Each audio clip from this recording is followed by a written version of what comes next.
سے زیادہ تبلیغ کا کام پاکستان میں کیا جاتا ہے، اور مدرسے، مساجد، خانقاہیں اور مزارات یہ ایک بہت بڑا سلسلہ ہے جو کہ پاکستان میں چلتا ہے، جہاں سے اسلام کو سیکھا اور سمجھا جاتا ہے اور خیر بانٹا جاتا ہے اور حاصل کیا جاتا ہے۔ یہ سب ہونے کے باوجود جب معاشرے کو دیکھا جائے تو یہ چیز سوچنے پہ مجبور کر دیتی ہے کہ ہم کہاں کھڑے ہیں۔ حالات ہمارے یہ ہیں کہ ہم مسجدوں کے اندر سے جوتے نہیں چھوڑتے، مسجدوں کے پنکھے محفوظ نہیں ہے، مسجدوں کی ٹونٹیاں ہم اتار لیتے ہیں، یہاں تک کہ مسجدوں کے واش روم میں پڑے جو لوٹے ہوتے ہیں وہ تک ہم نہیں چھوڑتے۔ سڑک پہ کوئی چیز کسی گر جائے تو ملتی نہیں، کوئی بندہ رکھ کے بھول جائے تو اس کو فوراً چوری کر لیا جاتا ہے، اور مولوی صاحبان جو ہیں وہ ایک دوسرے کو کافر ثابت کرنے میں لگے ہوئے ہیں، ایک دوسرے پہ فتوے دینے پہ جو ہے لگے ہوئے ہیں۔ ایک بندہ نیٹ پہ ویڈیو چڑھاتا ہے، دوسرا اس کو غلط ثابت کرنے پہ لگ جاتا ہے، اور ایک دوسرے کو کافر ثابت کرنے کا ایک کھیل جو ہے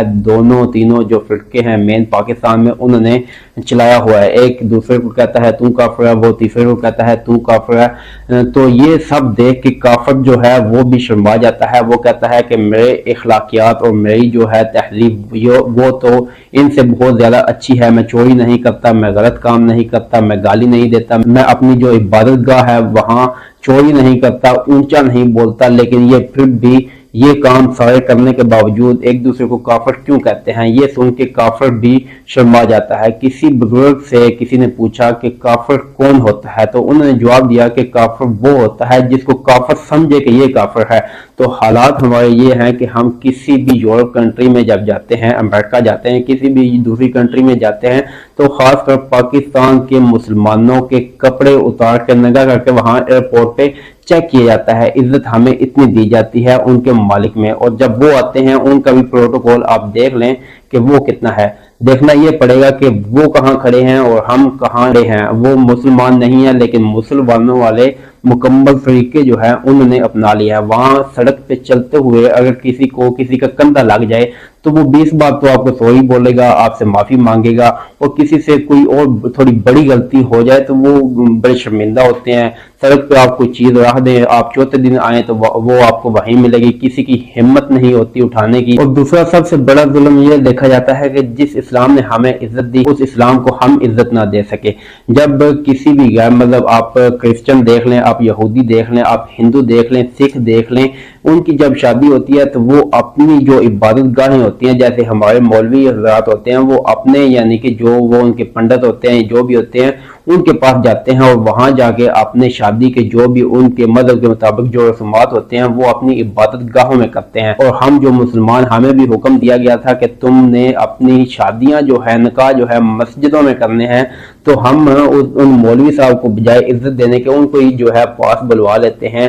ان کو ہی کہتے ہیں کہ آپ ہی آ جاؤ۔ دولہا جو ہے زحمت کر کے مسجد میں نہیں جاتا، حالانکہ کہا ہمیں گیا تھا کہ تم لوگوں نے مسجد میں جا کے نکاح کرنے، اور وہاں دیکھو کہ جو جنہیں ہم کافر بولتے ہیں وہ جو ہے ہمارا طریقہ جو ہے اپنا بیٹھے ہیں کہ وہ دولہا دلہن خود چل کے جاتے ہیں اپنے پنڈت کے پاس، اپنا جو بھی ہوتا ہے وہ جو عیسائیوں کا ہوتا ہے اس کے پاس جاتے ہیں اور اپنا جو ہے وہ شادی کی رسومات وہاں پہ کرتے ہیں۔ اور ہم جو ہے اپنے مولوی کو بھی بولتے ہیں کہ آپ جو ہے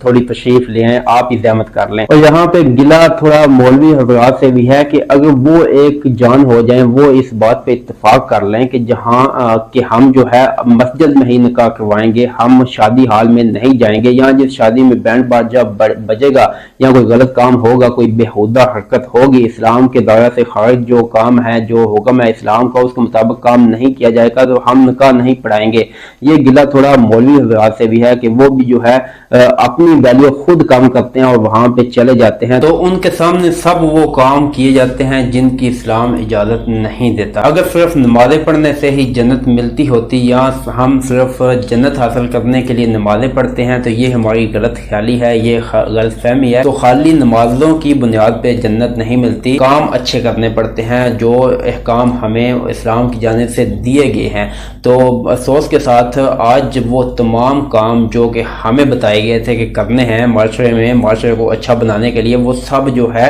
وہ اس نے اپنا لیے ہیں جس کو ہم کافر کہتے ہیں۔ ہم صرف جو ہے نمازوں میں ٹکرے مارنے کے لیے لگے ہوئے ہیں، وہ بھی ہم مکمل نہیں پڑھتے، وہ بھی ہماری مسجدیں جو ہے آدھی سے زیادہ جو ہے خالی ہوتی ہیں۔ اسلام کی تاریخ کو اگر اٹھا کے دیکھا جائے تو بنی اسرائیل کی ایک یہودی خاتون جس نے صرف کتے کو پانی پلایا تھا، اس کو اللہ پاک نے بخش دیا تھا۔ تو آج جن کو ہم کافر کہتے ہیں، جانوروں کے حقوق کا وہ خیال رکھتے ہیں، انسانوں کے حقوق کا وہ خیال رکھتے ہیں، معاشرہ ان کا اگر دیکھا جائے تو ہم سے زیادہ بہتر ہے۔ پاکستان کے ساتھ ایک حدیث منسوب کی جاتی ہے کہ رسول اللہ صلی اللہ علیہ وسلم اس طرف منہ کر کے اور سینے سے کپڑا ہٹا کے کہا کرتے تھے کہ اس طرف سے مجھے ٹھنڈی ہوا آتی ہے، اور ایک اور بھی پیشن گوئی کی جاتی ہے کہ غزوہ ہند ہوگی قیامت کے قریب جا کے، اس کے لیے جو فوجیں اٹھائی جائیں گی وہ جس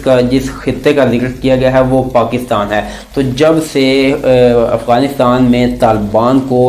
فتح ملی ہے اور ان کا جاہ و جلال اور ان کی کامیابی، اور دن بدن جیسے جیسے وہ کامیاب ہوتے جا رہے ہیں اور طاقت پکڑتے جا رہے ہیں، ان کو دیکھ کے میں کبھی کبھی یہ سوچنے پہ مجبور ہو جاتا ہوں کہ ایسا نہ ہو یہ جتنی بھی حدیثیں پاکستان کے ساتھ منسوب کی جاتی تھی ہم ایسے ہی غلط فہمی میں ہوں اور وہ اصل میں افغانی بازی لے جائیں اور ہم یہاں پہ بھی رسوا ہو جائیں، کیونکہ دیکھا جائے تو وہ جو ہے مکمل جیسے اسلام کہتا ہے ویسے اسلام کے لبادے میں وہ لپٹے ہوئے ہیں، انہوں نے مکمل اسلام اپنایا ہوا ہے، ان کا لباس، ان کا اٹھنا بیٹھنا، ان کا مرنا جینا وہ مکمل اسلام ہے، اور اسلام کی ہی بدولت آپ دیکھ سکتے ہیں کہ اللہ پاک نے کیسے ان کو جو ہے اتنی بڑی طاقتوں سے لڑائی کے بعد بھی فتح نصیب فرمائی۔ تو اگر ہم چاہتے ہیں کہ ہمیں بھی عزت بخشی جائے اور ہمیں بھی جو ہے فتح نصیب ہو تو ہمیں بھی مکمل اسلام میں اترنا ہوگا، ہمیں بھی اپنے مرنے جینے اٹھنے بیٹھنے اور ہر معاملے میں جو ہے اسلام کو اپنانا ہوگا، تبھی ہمیں عزت ملے گی اور فتح بھی جو ہے ہمیں اسی وقت حاصل ہو۔